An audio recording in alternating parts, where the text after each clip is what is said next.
अस्सलाम वालेकुम।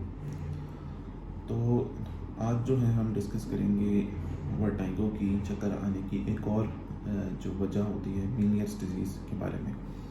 मीनियर्स डिजीज़ जो है ये भी वर्टाइगो की एक बहुत कॉमन कॉज है और बहुत सारे लोगों में जो चक्कर आते हैं वो मीनियर्स डिजीज़ की वजह से आते हैं। मीनियर्स डिजीज़ जो है वो उसके बारे में आपको थोड़ा बहुत अगर आइडिया होता है तो बहुत अच्छी बात है।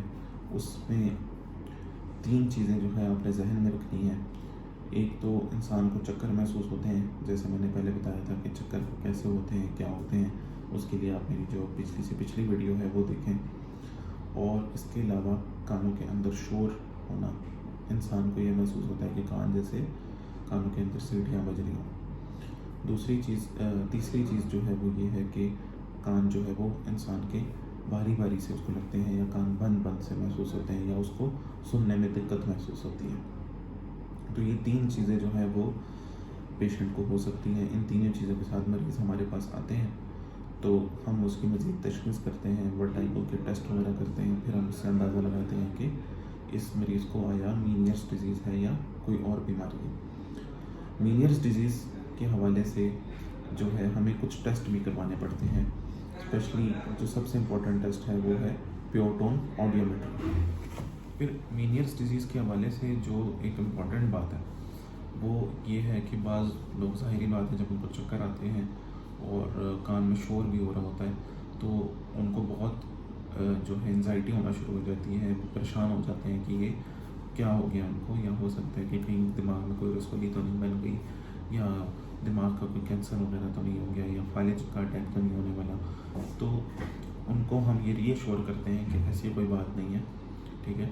ये कान के अंदर जो हमारे बैलेंस का एक सिस्टम होता है वो मुतासर हुआ है और उसके अंदर प्रेशर बढ़ गया है। तो अगर वो प्रेशर बढ़ गया है तो उसकी वजह से इंसान को चक्कर भी आते हैं, सुनने में भी मसला होता है और कानों में शोर भी होता है। तो ये कोई ऐसे ख़तरनाक बीमारी नहीं है, ये ऐसी बीमारी नहीं है जिसको आप कैंसर कहें या दिमाग की कोई रसौली वगैरह, ऐसी कोई बीमारी नहीं है।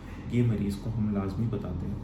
फिर उसके बाद मरीज़ को हमने ये बताना होता है कि इसमें कुछ डाइट के हवाले से भी ख्याल करें।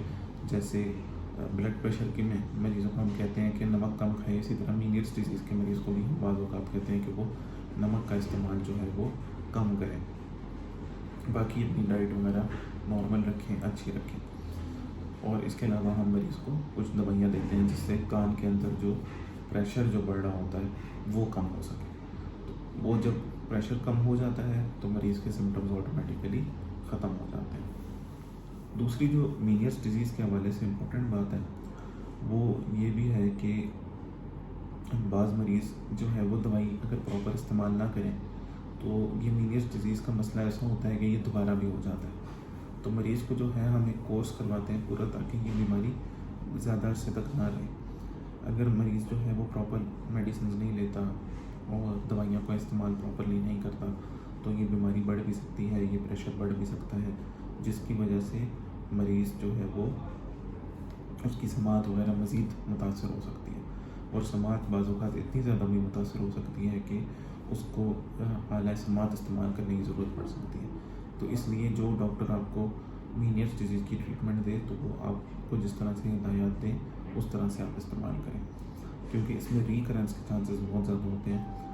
मतलब इसको हम एपिसोड्स कहते हैं। कभी जो है एक इंसान को चक्कर वगैरह आते हैं, 1-2 दिन तक रहते हैं, दवाई लेने से ठीक हो जाते हैं, फिर जो है उसके बाद 5-6 महीने के बाद दोबारा से उसको अटैक हो जाता है या 1 साल के बाद दोबारा से अटैक हो जाता है। तो इसलिए दवाइयाँ जो है वो प्रॉपर्ली इस्तेमाल करें और नाक कान गले के डॉक्टर को चेक करवाएं।